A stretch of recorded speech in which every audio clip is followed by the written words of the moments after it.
¿Cómo están? Buenas noches, bienvenidos y gracias por acompañarnos en El Informante. No fue nada fácil llegar a este momento, no fue fácil armar este programa. Es una historia trágica y triste y forma parte de heridas que están abiertas no solo en Chile, sino que en Argentina. Esta noche estamos comenzando formalmente una programación especial conmemorando los 40 años del golpe de Estado. Va a cruzar Crónicas de 24 horas, la edición central de nuestro noticiero, nuestro portal de noticias y nuestro canal 24 horas. También vía pública, El Informante, Informe Especial y Estado Nacional. Esta noche vamos a hablar de la historia que reúne a dos personas que son, de hecho, quienes están sentados aquí.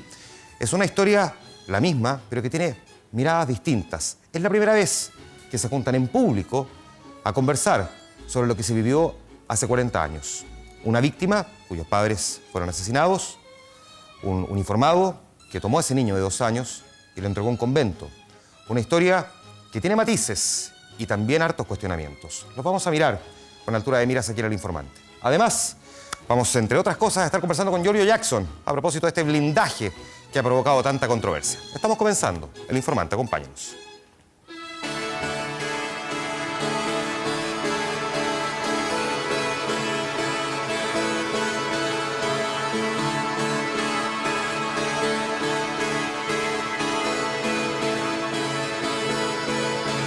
Turn the music up, I got my records on. I shut the world outside until the lights come on. Maybe the streets are alive, maybe the trees are gone. Bien, estamos comenzando. Quiero primero agradecer y marcar bien la hora, ¿no? Son las 11:15. Agradecerle a quienes están con nosotros en esta oportunidad. Ernesto Leyerman, muchas gracias, Ernesto, por estar aquí. Bienvenido, buenas noches. Buenas noches. Juan Emilio Cheire, gracias por estar aquí. Buenas noches, bienvenido. Buenas noches, Juan Manuel. Fue el día viernes 13 de agosto cuando el periodista Rodrigo Cid puso al aire en el noticiero central de 24 horas una historia que tuvo lugar hace ya varias décadas. A partir de su reportaje, un extracto del cual vamos a mirar ahora, se han generado una serie de acontecimientos. Parte de lo que el periodista Rodrigo Cid puso en pantalla es lo que vamos a ver a continuación para iniciar esta conversación. Ernesto recuerda que tenía 12 o 13 años cuando encontró el cuaderno de tapa verde adentro de un armario. Y con esa típica curiosidad infantil comenzó a revisarlo. En la primera página había un recorte de prensa. Denunciaron el asesinato de un ciudadano argentino, ¿no? Y en el epígrafe, Bernardo Mario Lederman, joven cuya muerte a manos de la dictadura chilena fue confirmada por la Cancillería argentina. Sus abuelos paternos habían inventado una mentira piadosa. Durante años le dijeron que sus padres, él argentino y ella mexicana, habían fallecido en un accidente automovilístico. Nunca imaginó que en realidad habían sido acribillados por una patrulla del ex regimiento Arica de La Serena en el Valle del Elqui. Y me vieron a mí llorando sobre el cuerpo de mi madre, que estaba todo ensangrentado. Les cuesta mucho despegarme de mi mamá y bueno, después me llevan y bueno, me llevan al regimiento, no sabían a dónde llevarme. Hasta que el comandante ordenó que Ernesto fuera entregado a un hogar de monjas. El jefe del regimiento, Ariosto Apóstol, le da la orden a su ayudante principal, Juan Emilio Cheire, para que me llevara a este convento de monjas, a esta casa de monjas. Casa de la Providencia se llama.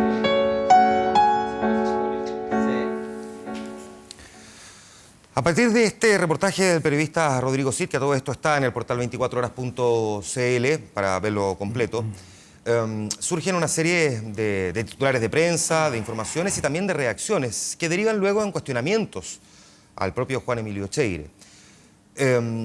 Cuestionamientos que provienen incluso del propio Ernesto. Ernesto, y es la primera pregunta que en realidad creo que, por lo demás, podría funcionar mucho mejor para efectos de esta conversación o de este diálogo. ¿Hay algo que tú tengas que preguntarle a Juan Emilio Cheire? Muchas cosas, ¿no? Pero antes quisiera, no sé, expresar dos cositas. Primero, que estoy acá por 2 personas. A mí me hubiera gustado estar en Buenos Aires, en mi casa, mirando la tele, comiendo, cenando. A mí me cuesta mucho venir aquí. Tengo que dejar mi trabajo, es decir, no me agrada venir, y menos en esta situación. Pero yo estoy aquí por 2 personas que... una se llama Bernardo, la otra María, que ya no están, que es mi papá y mi mamá. Por eso estoy aquí, ¿no? Entonces, quiero expresar que, bueno, por ellos estoy aquí, por su memoria, porque sigo planteando que tiene que haber justicia, todavía no la hay. Entonces, por eso también quiero aclarar, así como yo planteo que haya justicia y que haya un castigo acorde a los crímenes que se han cometido, quiero aclarar que yo no le deseo ni a Cheire, ni a ningún militar genocida, ni a nadie, ni a ningún ser humano, lo que mis padres vivieron, digamos, ¿no? Yo creo que todo ciudadano merece un juicio justo en los tribunales de justicia, ¿no? Y la condena moral y social de la sociedad, ¿no? Es decir, también la sociedad va diciendo cuáles son sus dirigentes y sus referentes. Entonces yo quisiera, antes que nada, plantear eso. Yo no le deseo a nadie lo que mis padres vivieron, ¿no? Tampoco lo que viví yo, tener que presenciar, ¿no? El crimen de mi mamá y de mi papá. La verdad que fue muy terrible para mí, me marcó hasta los 30 años. Yo lamentablemente no tuve vida prácticamente. Recién a los 30 años comienzo a vivir porque Hoy tiene 42. Claro, porque empecé a participar en la agrupación Hijos, porque empecé hice un tratamiento psicológico, ¿no? Intensivo. Recién empecé a disfrutar de la vida a los 30 años de edad. Tú me decías al comienzo que tienes muchas preguntas, pero ¿qué le preguntarías a Juan Emilio? ¿Una pregunta? Y hablando de responsabilidad, ¿no? De responsabilidades y de respuestas, ¿no? Hablamos de una pregunta. Yo le preguntaría a Emilio Cheire, porque sabemos nosotros, ¿no? De que los militares saben dónde están los restos, porque los militares eran muy inteligentes y manejaban mucho poder. Entonces yo le preguntaría por qué cuando fue jefe del ejército no, ya que tuvo, la verdad, palabras muy interesantes como jefe de ejército de plantear que tiene que haber memoria y justicia, lo cual la verdad que me entusiasmó en un momento. Yo le preguntaría por qué no el ejército y él, que era primer comandante, ¿por qué no brindó esa información? Que los familiares necesitábamos saber esa información. Juan Emilio Cheire fue comandante en jefe del ejército entre el 2002 y el 2006, si es que no me equivoco, ¿no? Aquí hay una pregunta.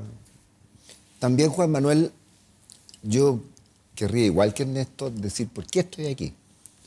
Porque mi vida me mostró y me comprometió al conocer el dolor profundo, entre ellos el caso de Ernesto, que además lo conocí en una conversación personal con él, que a mí me hizo muy bien. Y él me dijo en esa oportunidad que también le había hecho bien en algunos aspectos. Porque mi compromiso es con lo que usted decía en los 40 años, de que es tiempo de cerrar heridas. Y para cerrar heridas no se puede olvidar, se tiene que recordar, se tiene que transparentar, se tiene que profundizar en la verdad. Y ese dolor tan profundo que él sintió, ese dolor tan profundo que yo también sentí en relación a las dos personas que él le rinde homenaje y que son sus padres. Y que a mí me conmovió en ese momento el hecho y me sigue cruzando mi vida. Decir que creo que a los 40 años es necesario no olvidar, pero sí es necesario a partir de ese dolor construir futuro a partir de esa experiencia. Ahora, Ernesto, Ahora, con respecto a la pregunta, te planteaba una pregunta muy concreta específica de Ernesto,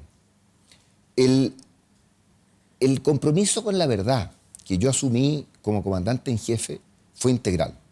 Si yo hubiese sabido algo más en relación al caso de Ernesto, sin duda lo habría dicho. No sé más que lo que dije en tribunales, que no es el caso de analizar ahora, porque yo creo que nuestra conversación no va por el tema tribunales, sino que va por el tema humano, por el tema dolor, por el tema profundo del sentimiento humano y de los sentimientos que están cruzados. Ahora, si yo le reconocí... La pregunta, Ernesto, es ¿por qué no brindó más información sobre casos? ¿No? Particularmente sobre sobre todos los casos, antes de ser comandante en jefe y después de ser comandante en jefe. Sobre todos los casos que yo tuve alguna información, la di.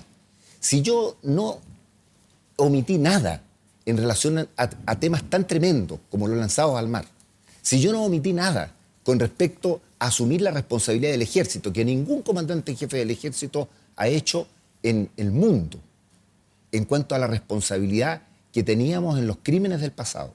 Si no omitimos nada, no solamente yo, sino que el cuerpo de generales que me acompañó en el mando, en cuanto a al comportamiento del ejército y a los hechos delictuales que pudiera tener y a las responsabilidades que pudiera tener. Esos generales que Ascanio Caballo llama los generales de la transición, fuimos tenientes del 73, fuimos subtenientes del 73, éramos muchachos de 20 y tantos años del 73 y asumimos las responsabilidades en los años 90, en los años 2000, para reconstruir una historia que creímos necesario reconstruir Juan Emilio, en todos los detalles que pudimos tener. mencionaste... Y todos esos detalles los dimos. Si yo supiera una cosa más que a Ernesto le pudiera dar tranquilidad en una historia que a mí me impactó, porque su cuaderno que leyó de sus abuelos, donde él fue engañado, pero engañado como yo le expresé en esa oportunidad, por amor, por protegerlo, yo y otros muchos sufrimos, no igual, porque no hay los dolores iguales, pero sufrimos otras circunstancias. Todo lo que pudimos saber, todo lo que el ejército sabe, ha sido entregado. Y se parte de una premisa, Juan Manuel, que es súper compleja. Se supone, como dijo Ernesto, que los militares son inteligentes, son organizados, son esto, son el otro. Son tiempos muy raros en que eso no sucedía. Ahora, no podemos profundizar. Ernesto, primero, ¿piensas que entregó toda la información, Juan Emilio, respecto del caso de tu padre? ¿Tienes alguna reserva? ¿Tienes alguna duda? La has planteado, de hecho, en estos últimos días. Exacto. Respecto a ese tema en particular, yo quisiera mencionar que hay una mentira, ¿no? Hay dos mentiras. Ni siquiera en el regimiento Arica, ¿no? Desde donde parte la orden para matar a mi papá y a mi mamá, la historia fue que, no fue que fueron y los mataron, no. Hubo una historia. Es decir, los militares no iban por la calle disparando. Esa es la realidad. Es decir, sabemos que cada caso hay una historia atrás, ¿no? Mi papá era militante político. Tenía el sueño de que en Chile haya justicia social, el sueño de que los estudiantes puedan acceder a la educación, no como hoy que los pobres no pueden y la clase media tiene que endeudarse de por vida para poder estudiar. Ese sueño tenía mi papá en Chile, por eso estaba aquí. ¿Cuáles son las dos mentiras? Las dos mentiras es, primero, que son firmadas por el jefe de plaza, del jefe del regimiento. Una es que mis padres se habían autoeliminado con explosivos y la otra es que murieron en un enfrentamiento armado, en un enfrentamiento entre los militares y mis padres. Dos certificados de defunción, dice. Distintos, con distintas versiones. O sea, ni siquiera en la mentira se pusieron de acuerdo. ¿Pero hay un cuestionamiento en eso hacia Juan Emilio? No. Yo planteo que hay una mentira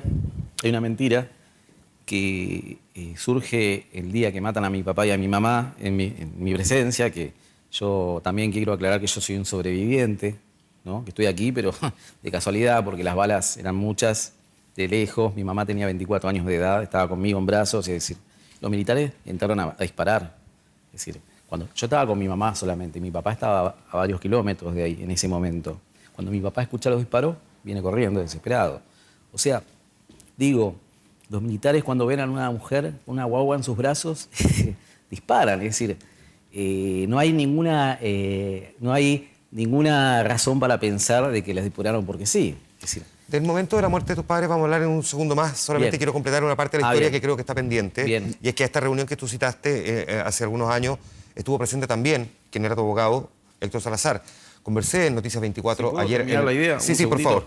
La mentira que yo digo tiene 40 años, ¿no? Porque hasta ayer hubo declaraciones de un militar diciendo de que lo que él sabía era que mis padres se habían autoeliminado con explosivos. O sea, siguen afirmando esa mentira. Esta mentira fue desarticulada en el año 91 en un expediente judicial que la inició, la disparó este campesino, ¿no? Que también fue víctima y sobreviviente. Se presentó ante el juez David Salazar en el norte. Se inició una investigación y los militares cortaron con esa investigación, amenazaron al juez, porque tuvo serias amenazas. Entonces pasó a la Fiscalía Militar y el caso fue archivado.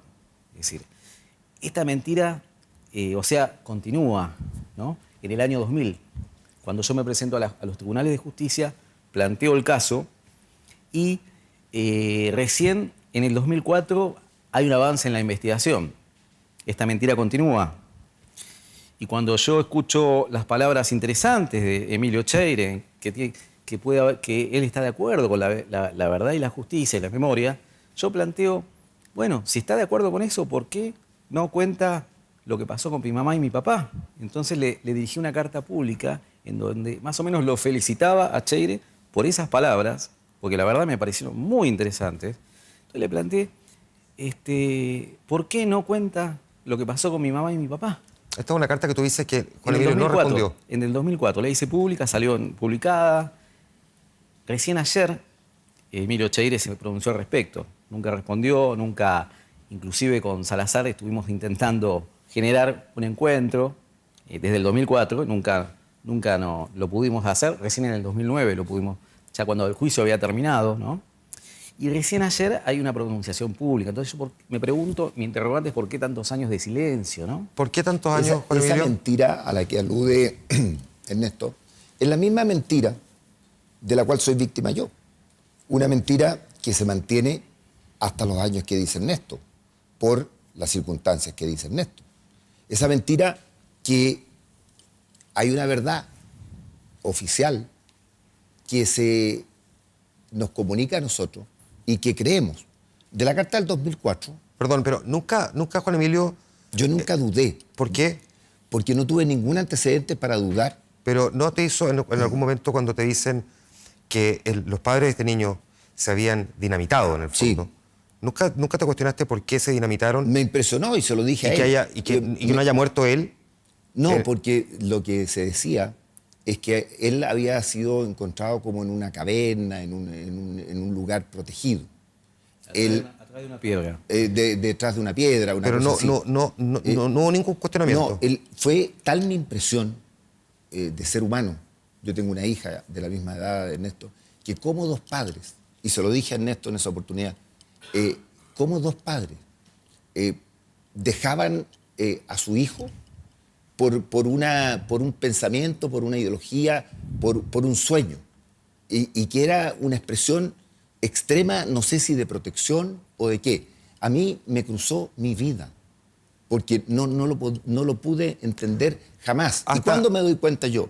Cuando, como él dice, recién en el 98 se abre el juicio. Ahora, perdón, y las Emilio, respuestas que es que a mí el caso de los padres de Ernesto está publicado en el informe Rettig y desde el año 91 que el caso es público. ¿Por qué tantos años después conoces tú? Porque yo en el sentimiento normal es que uno leía esas cosas. Yo nunca leí el informe Rettig hasta que asumí los puestos de jefe de Estado Mayor que fueron en los años posteriores. ¿Por qué no? Porque no te llegaban, no eran de dominio público. El informe Rettig fue rechazado por el ejército, por el comandante en jefe de la época.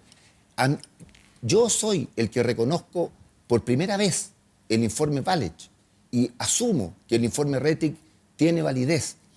Los militares que se supone que todos saben todo y que todos estábamos en todas las actividades, el contexto es que estábamos mandando regimientos, estábamos estudiando en el extranjero.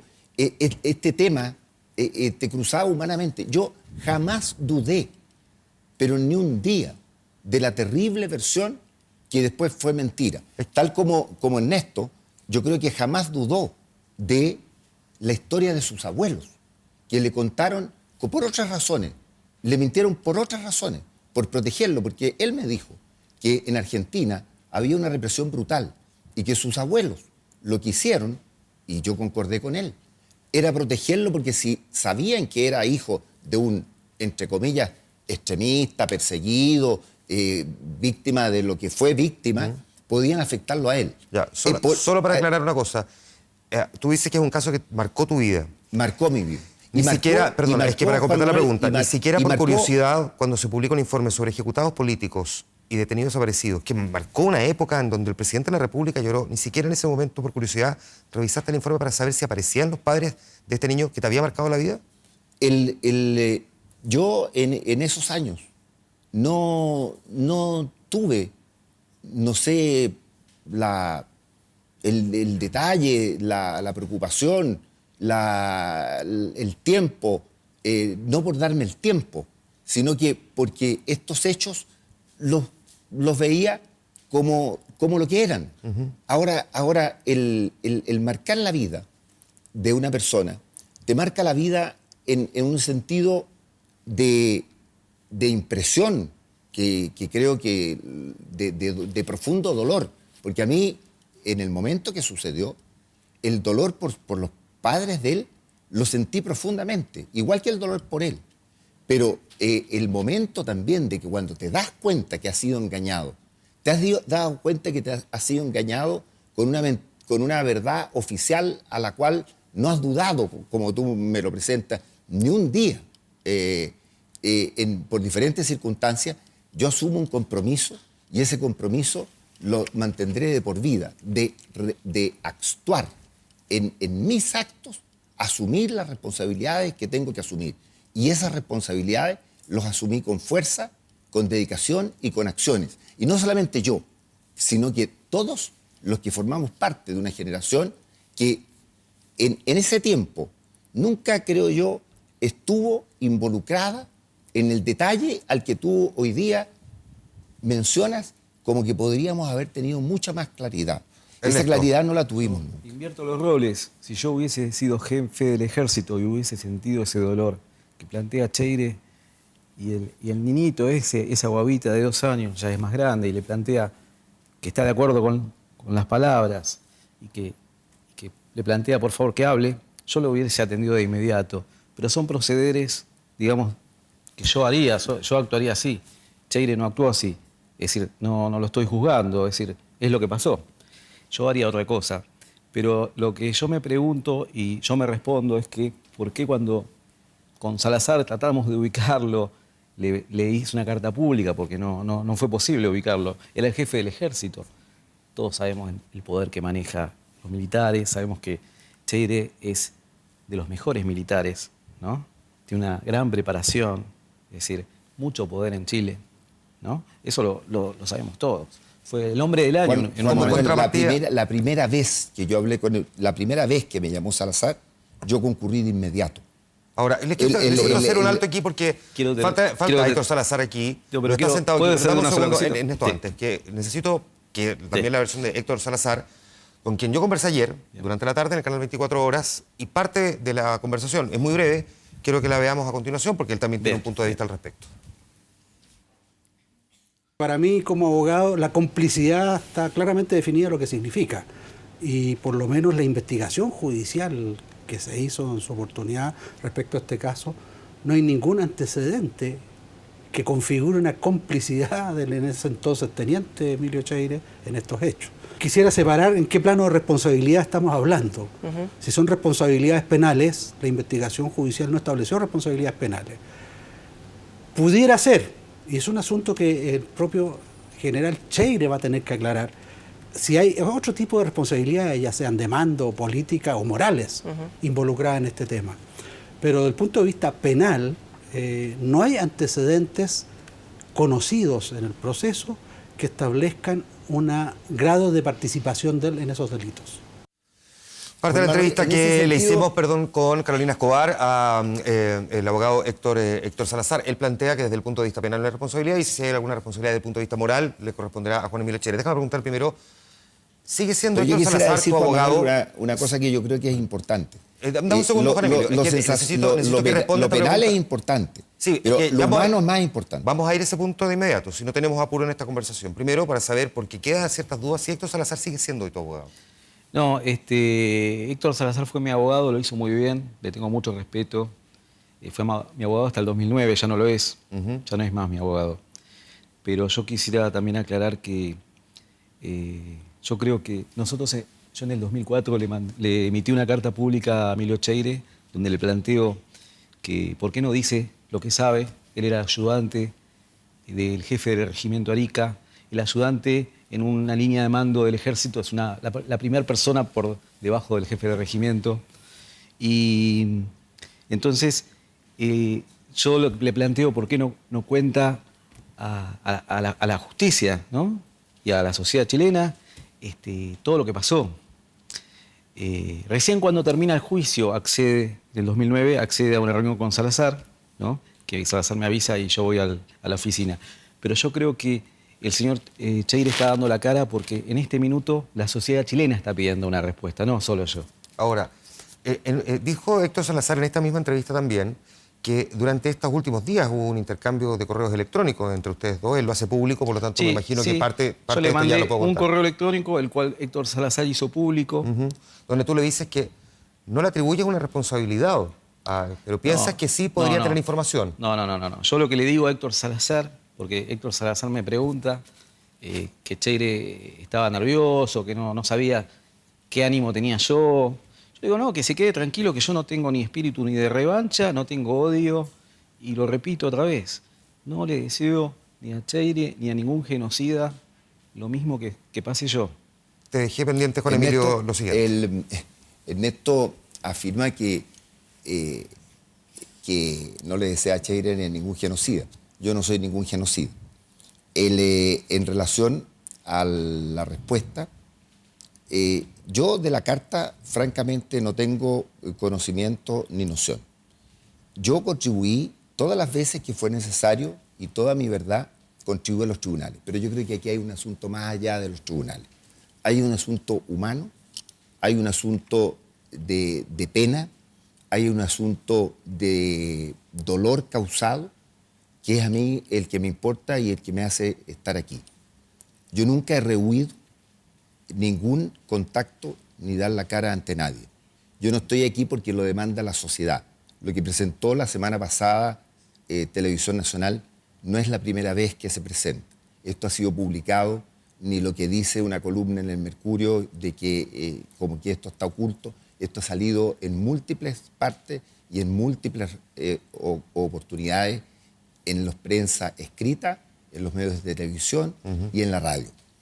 Para mí lo importante es que en el caso personal, todo lo que yo pude decir que es una acción mínima en relación a un caso donde hay gente mucho que puede saber mucho más y que seguramente ha entregado los correspondientes antecedentes, voluntaria o involuntariamente, donde yo soy un actor de un episodio mínimo, pero donde se me hace aparecer por lo que seguramente ocupé posteriormente, creo que es lo importante. Y a mí lo que me importa es el efecto de un engaño, el efecto de faltar a la verdad, el efecto de mentir en un asunto tan importante y el efecto también de una mentira que a Ernesto le afectó mucho. ¿No hubo cuestionamiento, no te hiciste cuestionamientos a tu propia institución el saber que te mintió en una cosa que, perdón, no es trivial, sino que ha generado un daño que hasta el día de hoy tiene una herida abierta en Chile? Esa víctima, ese sentimiento de víctima, de ser fruto de ese engaño, de la propia institución, de gente que ha sido formada en otra manera, en la que tú crees, en la que tú confías, en la que tú tienes toda tu esperanza, en la que tú nada te hace dudar. Y ahí es donde se tiene que comprender el dolor, que yo no lo comparo, pero el dolor nuestro. ¿Y cuál es mi actitud y mi resolución ante eso? Mi resolución es eso, de que en cuanto me doy cuenta, yo decido actuar en tal sentido, para recuperar dos principios que son fundamentales y que yo creo que se logran. El principio de la verdad, que aquí fue brutalmente vulnerado. Y el segundo, esa confianza que tiene que tener una institución que merece el respeto de sus ciudadanos y que solo lo logra cuando actúa en consecuencia. Y este caso, si algo positivo tiene, este caso y otros que a mí me tocaron conocer en una etapa de mi juventud y que son difíciles de entender en el contexto de hoy, fueron fundamentales para los pasos que el ejército dio para recuperar la verdad, para decir todo lo que tenía, no en relación a estos casos. Entregamos miles de casos a la justicia, miles de casos. Me gustaría... Reconocimos cientos de aspectos que nunca se habían asumido. Juan Emilio. Asumimos responsabilidades que nunca se habían tenido. Y lo otro, educamos en derechos humanos al ejército y reconocí lo más duro que me ha tocado en mi vida, que es reconocer la responsabilidad del ejército en los crímenes del pasado. Eso, Juan Manuel, es de un dolor para un militar que yo no lo quiero comparar con el dolor de Ernesto, pero que es un dolor que te parte el alma. Ernesto. Que te parte el alma. ¿Por qué? Porque yo entré a los 14 años a la escuela militar. Déjame que Ernesto responda, que algo me quiere decir. Sí, no, yo creo ir a la historia, más que nada a la historia de mis padres, ¿no? Sí, me gustaría primero saber por qué padre argentino, madre mexicana, Bien. estaban en Chile en ese momento.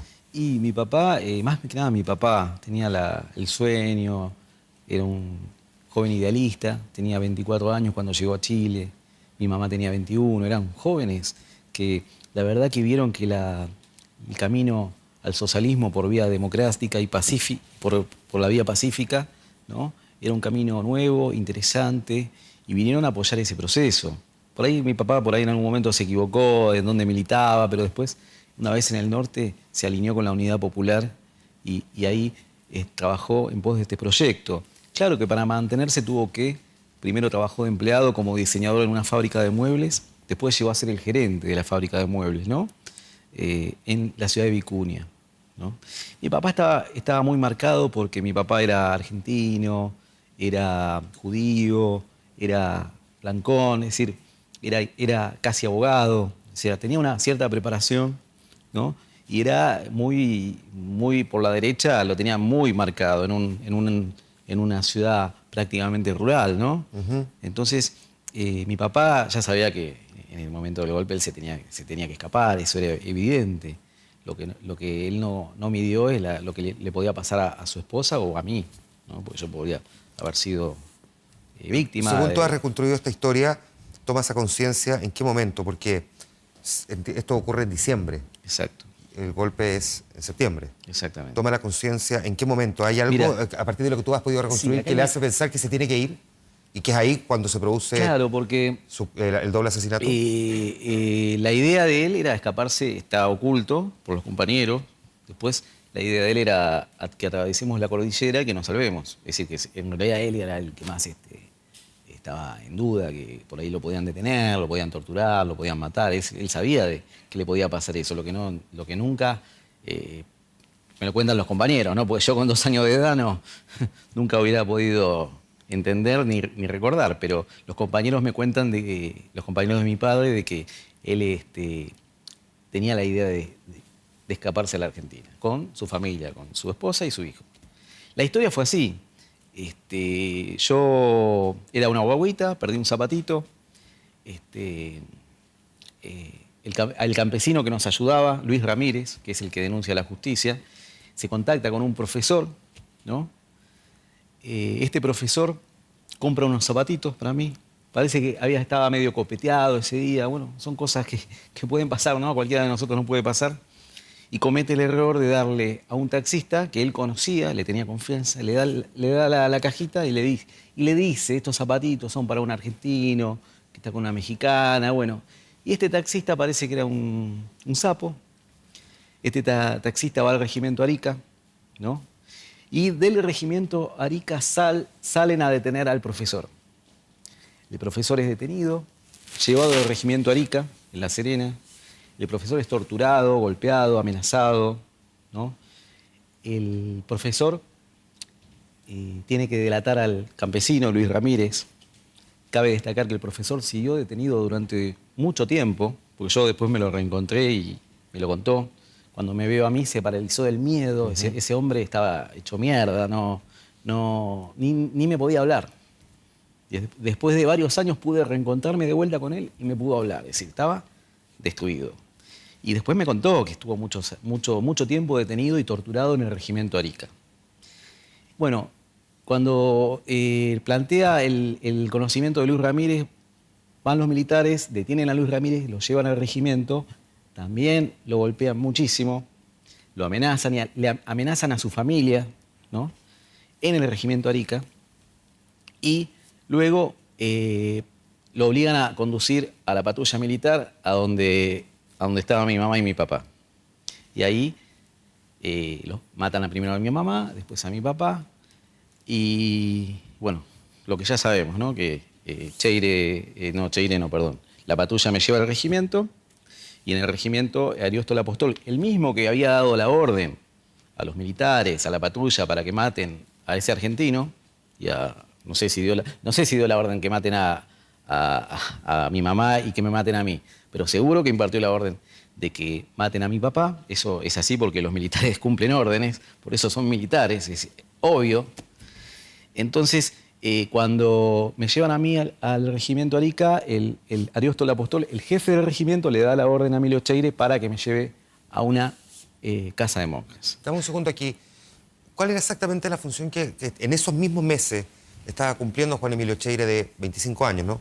En ese lugar. Yo trabajaba fundamentalmente en la intendencia, en actividades de vínculo con la sociedad civil, entre otros el obispo Fresno, y era ayudante del apóstol. Yo, hasta donde he leído en el sumario, porque todo esto que cuenta Ernesto, y es difícil entenderlo, que pasa dentro de un regimiento que cree que se sabe todo, para mí es absolutamente desconocido. Por eso, dimensióname un poco cuáles eran las funciones que cumplías tú y cómo funcionaba dentro Yo del ni siquiera regimiento. trabajaba en el regimiento, en esa fecha trabajaba en la intendencia. Y cuando llega esta patrulla, que yo no sabía que andaba donde andaba y nunca conocí Guayihuayca, lo he conocido por los papeles posteriores, digamos, me corresponde lo que dice Ernesto y lo que está aprobado y lo que he declarado ante la justicia y lo que he reiterado en estos días. Y ese sentimiento, esa visión de que en el ejército todas las horas influyen y que es difícil explicarla, que no es necesariamente así. El regimiento Arica en ese tiempo era unas pocas unidades que esta patrulla yo ni siquiera sé quién la forma. En esto una de las cosas que pidió... La verticalidad que tú mismo describiste hace un rato, me imagino que en este caso superó. Tú dices que me entregaron una información, yo la creí, no ni siquiera la cuestionaste, me imagino que la verticalidad sí funcionaba en el regimiento entonces. La verticalidad funciona en ciertos aspectos, pero el grado de autonomía que tenía este tipo de operaciones, no solamente el regimiento Arica, sino que, y esto lo comprobé yo posteriormente con el informe Valech y otras, la autonomía que tenían grupos o grupúsculos dentro de las unidades militares que obedecían incluso a órdenes y está probado en la justicia, que no provenían del mismo lugar, sino que eran monitoreadas desde lugares, desde Santiago, por otras instituciones u organismos de inteligencia, lo que se llaman canales técnicos o canales especializados. Es impresionante. Tú dices que, perdona, trabajar en la intendencia y te encarga a ti, Ariosto Apóstol, entregar a este niño a este convento. Donde él también hace un contacto con el obispo Fresno, y él también va al convento, y ahí hay una profunda diferencia. ¿Te pide a ti exactamente por qué? ¿Crees que te lo pidió a ti? Porque yo soy su ayudante y cuando llega esta patrulla, estoy ahí. Estoy llevando documentos de la intendencia y llega... ¿Solo entregarlo al convento a la espera de dar con los familiares de los padres? Solo entregarlo al convento, y él inicia, y lo explicó en estos días, y seguramente lo ha explicado ante los tribunales. Un ayudante es el que desde un lugar comunica. Empezó toda una campaña de buscarle a Ernesto un lugar con su familia, el origen de su familia, que era Argentina y México. Y se demora mucho los funcionarios de México y de Argentina en llegar a cosa que a mí no me correspondió ver ya, porque como te digo, mis actividades eran otras. A los abuelos. A los abuelos. Y ahí hay un tema de la historia de Ernesto que a mí me impactó en nuestro conocimiento. Ese cuaderno que él conoce y esa mentira, esa suplantación de la verdad que hacen sus abuelos para lo que yo le dije en esa oportunidad, para protegerlo. Y lo que yo le preguntaría es el sentir esa mentira que acá yo siento otra mentira, otro engaño, por otra razón.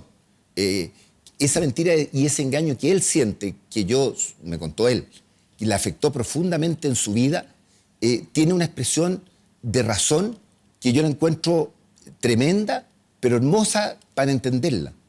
En Argentina se vivía la represión. En Argentina, un niño como él no habría sido entregado a un convento y comunicado a un obispo. Déjame preguntar eso mismo, sino Ernesto. que, ¿Tú y conoces ahí la realidad hay argentina? una cosa que yo nunca he querido develar por respeto a él, pero que la historia de sus abuelos es una historia de amor y de protección, que a mí me impacta mucho y que yo creo que hace bien en lo que estamos tratando de hacer, que creo que es que esto no pase más, que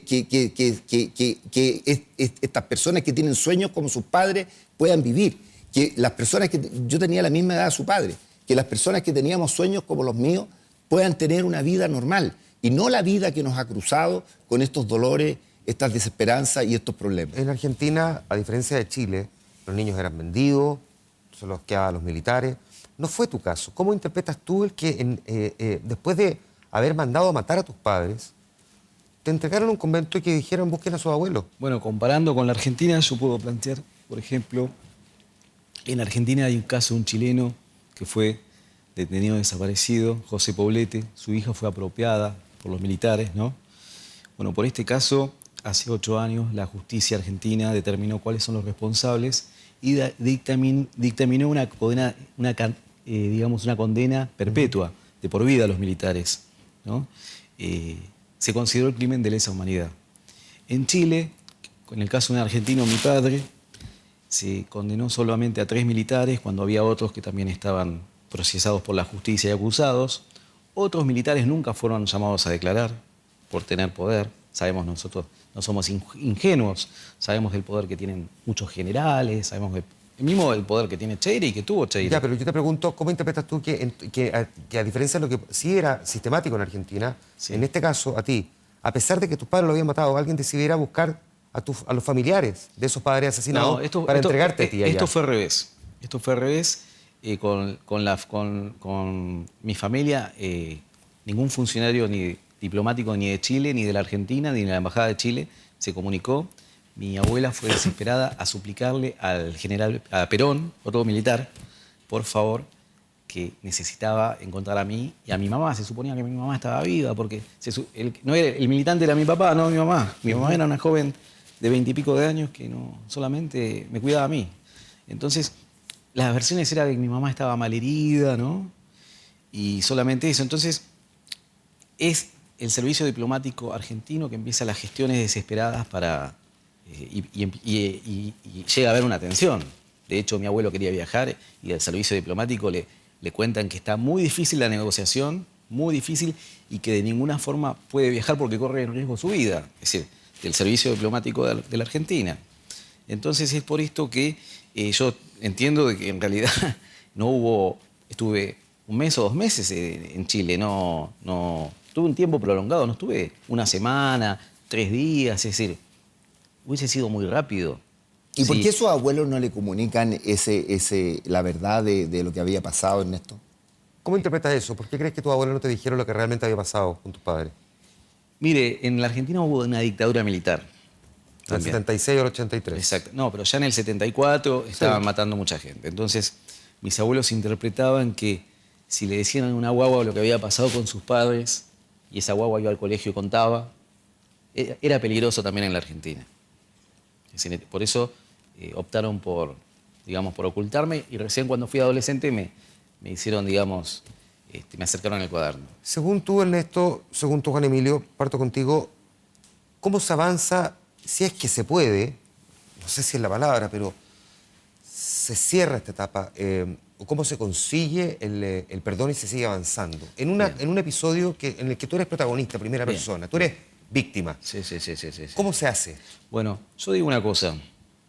Yo no quiero ni venganza, no tengo odio. Me da mucha bronca el hecho, muchísima bronca. La canalizo por otro lado, no en este momento. Pero, repito, yo a los militares que tienen participación real en estos hechos, yo lo que quiero es que tengan una condena acorde a lo que fueron estos crímenes. En el caso de mis padres, le dieron 5 años nada más a algunos militares, se aplicó por arte de magia la media prescripción, que es una figura inventada en Chile, para perdonar a los militares. Así lo considero yo y lo consideramos muchos familiares. Entonces a mí me parece que una de las formas es la justicia real, digamos, y verdadera, que es la cadena perpetua para los responsables. Lo otro es que lamentablemente en Chile los militares siguen teniendo muchísimo poder, ¿no? Entonces es muy difícil que los jueces sienten en el banquillo de los acusados a algunos militares. Es muy complicado. Ahora, tú me preguntas cómo se hace con esto. Yo lo que digo es, a 40 años, esto no se ha resuelto. ¿Por qué? Porque no ha habido justicia. Y la justicia no solo la reclamamos los familiares, la reclama todo el pueblo de Chile. ¿Y por qué la reclama todo Chile? Porque Chile, todo el pueblo fue víctima de la dictadura.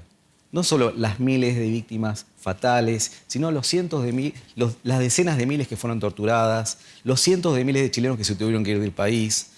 Todo el pueblo de Chile vivió el miedo, vivió el terror, ¿no?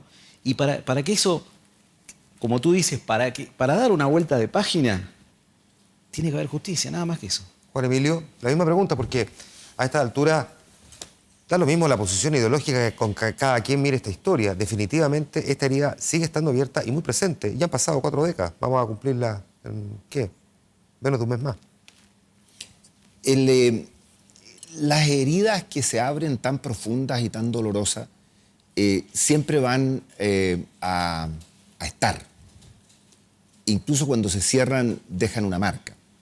Y por eso que yo creo que el primer compromiso de todos los que hemos vivido esta experiencia traumática, esta tragedia, es hacer un poco lo que estamos haciendo, hablando de esto, enfrentando esto, con avanzar en verdad, en reconciliación, en perdón, en justicia. Yo ahí concuerdo con la justicia. Ahora, ¿qué es justo y qué pena es la adecuada? Yo no soy quien para decirlo. Yo creo que Chile, yo valoro lo que se ha hecho. ¿Sientes que falta justicia? Yo siento que falta justicia, pero siento que ha habido mucha verdad como en ningún país. A mí, por mis actividades de otra naturaleza, me corresponde estudiar los casos del argentino, el peruano, el brasileño, los del Medio Oriente, hoy día, etc. Y te digo, la cuota de verdad que hay en Chile, la nómina, la verdad, justicia, reparación, perdón, reconciliación, de todo falta. Pero en Chile, como en ningún país, los hechos están claros. El nombre de sus padres, los agresores de sus padres, el taxista que menciona Ernesto, está. Yo Ahora, creo que... ¿entiendes que la agrupación de familiares de detenidos desaparecidos perfectamente podría decirte en este minuto que lo que no está son los cuerpos, por ejemplo? Por supuesto. Esa es una cuestión pero fundamental. el gran esfuerzo que se hizo para encontrar los cuerpos y la tipificación de todo lo que de lo que se reconoció con respecto a los cuerpos, y que yo te decía, una de las cosas, voy a guardar yo un secreto en relación a si formaba parte de esta patrulla uno u otro que no conozco ninguno más, si reconocí los 180 y tantos que pudimos identificar como lanzados al mar. ¿Tú crees que hay verdad más dolorosa para una persona que reconocer eso? Pero a lo que iba, yo creo que además de las cuotas pendientes en el gran avance que hay, que yo creo que hay que partir avalándolo y reconociéndolo, de un informe RETIC que todos negaron a un informe Valech que todos reconocimos. Hay un mundo de diferencia. Pero ¿dónde está otro punto? En la convivencia humana, en saber encontrar los espacios no de perdón, pero sí de comprensión, de reconciliación, de poder conversar y de poder cambiar culturalmente. Yo hice un compromiso con el nunca más los crímenes que se cometieron, nunca más las causas que generaron la crisis que se provocó, nunca más los que callaron, nunca más los que fueron observadores silentes. Y para eso hay que convencerse profundamente, hay que tener una actitud de vida. ¿Cuántos militares crees que piensan como tú, Juan Emilio, hoy? Yo creo que muchos, incluso te digo, algunos de los que están condenados. Y más de uno de los que están condenados, y me lo han dicho. Y me lo han dicho abiertamente. Yo los visité hasta el momento que dejé de ser comandante en jefe en todas las Navidades, para, a pesar de condenar profundamente los crímenes que se cometieron. Pero en muchos vi voluntad de perdón, voluntad. Y yo hablo aquí también con la pena que no la comparo, de compañeros de armas míos que se suicidaron porque no pudieron afrontar con la vida que habían tenido. Entonces, este drama de Chile, ese drama de Argentina, ese drama de personas como Ernesto y otros, ese drama pasa por un cambio de nosotros como seres humanos. Y por eso yo estoy aquí hoy día. Porque si puedo dar un testimonio de compromiso con eso, que a mí me va a acompañar de por vida, porque soy testigo del dolor de muchos. Ernesto. Y ese dolor es posible enfrentarlo y es posible asumirlo. Ernesto, ya para finalizar, ¿algo me quieres decir? Sí, bueno, yo estoy aquí, ¿no? Yo estoy aquí no porque soy víctima. Lamentablemente en este país, manejado por muchos años por los militares, y ya en democracia los militares siguieron manejando mucho poder también, lo sabemos todos, no hace falta explicarlo eso. Lamentablemente los familiares no tuvimos mucho acceso a los medios de comunicación, en cambio los militares sí y mucho. Entonces yo agradezco a tu producción, la verdad, el haberme invitado como víctima. Te lo agradecen también, yo creo que muchas víctimas agradecen que alguien de las víctimas esté aquí sentado, ¿no? O sea, desde ya el reconocimiento a tu producción. Yo a los 29 años de edad, cuando me presenté en Chile y presenté una querella pidiendo juicio y castigo, recuperé mi integridad como hombre digno. No la tenía. Soy sincero, por eso tuve una vida miserable. En la mentira, ¿no? En el ocultamiento, en los miedos. Yo vivía con miedo todo el tiempo. Es decir, yo te reiteré, solo con la meditación y el yoga podía estar un poquito mejor. Yo invito a Cheire, que la verdad que lo escuché y no puedo decir que no estoy de acuerdo con lo que dice. Es decir, son bárbaras las palabras. Es decir, comparto casi todo lo que dice Cheire. Yo lo invito a Cheire a que rompa los pactos de silencio y cuente de verdad dónde están los cuerpos de los detenidos desaparecidos, qué pasó con mi mamá y mi papá de verdad, quién es una patrulla de 3 militares matando a mis padres, no me la imagino.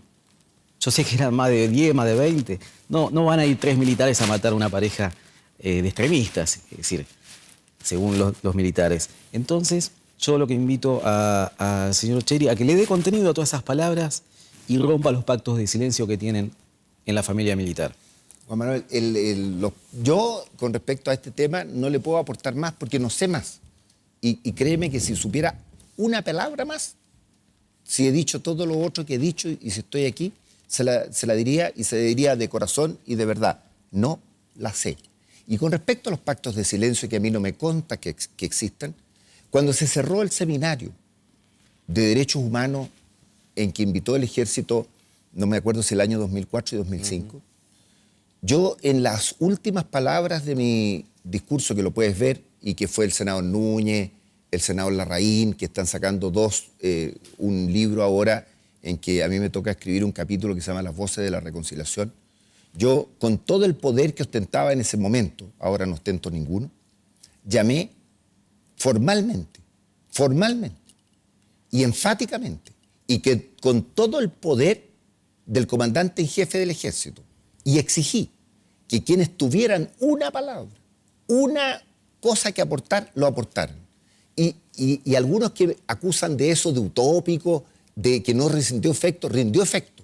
Ahora, que se dijo todo, pero pactos de silencio, aunque a mí no me consta que existan, porque supuse que podían existir, oficialmente en esas palabras está dicho con toda la potestad y la solemnidad del cargo, con la misma solemnidad que dije nunca más, con la misma solemnidad que afronté la responsabilidad institucional. Juan Emilio Cheire, Ernesto Leyerman, les quiero agradecer a ambos porque, a pesar de que prácticamente se han mirado muy poco en esta conversación, esto al menos es un ejercicio que demuestra que sí es posible sentarlos a conversar. Son dos miradas distintas, en algunos puntos bastante antagónicas, de hecho, pero es posible al menos generar esta conversación. Les quiero agradecer a ambos por este por este histórico ejercicio, por lo demás, aquí en El Informante. Yo Buenas no la noches. siento tan distinta porque creo que nos inspiran, al menos a mí, el mismo sentimiento que Ernesto.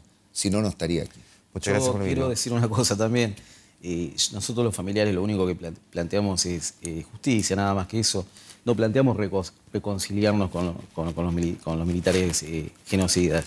Nosotros queremos un ejército nuevo, un ejército que se desprenda de estos hechos. Es decir, yo creo que es muy bueno que un ejército nuevo se desprenda de los militares que lamentablemente ya sabemos las conductas que han tenido. Y Muchas el gracias a los dos. ejército de ¿Pueden Chile- quedarse sentados nomás? Quédense sentados Y el nomás. ejército de Chile, tú ves, el ejército de todos los chilenos, tú ves el apoyo que tiene porque creo que ha sido consecuente. Muchas gracias, Juan Emilio. Nosotros nos vamos a ir a la pausa comercial después de esta entrevista. Viene Giorgio Jackson. Tiene hartas cosas que contarnos también. La pausa y volvemos al Informante.